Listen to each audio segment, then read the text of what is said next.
your blood pressure. Siyempre, lalo na sa mga diabetes, talagang meron na hypertension para iwasan natin. Or kung kailangan ba, meron mataas na talaga, kailangan alam natin kung kailangan nare-reduce.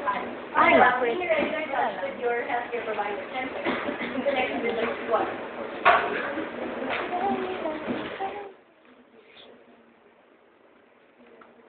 Okay, tapos yung healthcare lifestyle. Dapat yun yan, papacheck up, tapos yung pagkain natin. Stop. Di pa sa akin din. Hypertension na tao, dapat minamoderate. Jessica. Hypertension natin, bawasan ang sugar. May mga pagkain na makakala. Ibigay ko sa crush niya to.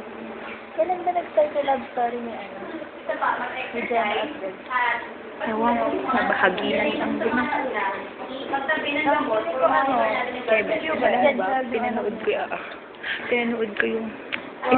ko yung video ko kay Tati. Hindi dapat gawin, ay hindi nga dapat gawin dahil Bango. posibleng tumaas ang blood pressure ng isang tao kapag ginawa niya ang ito.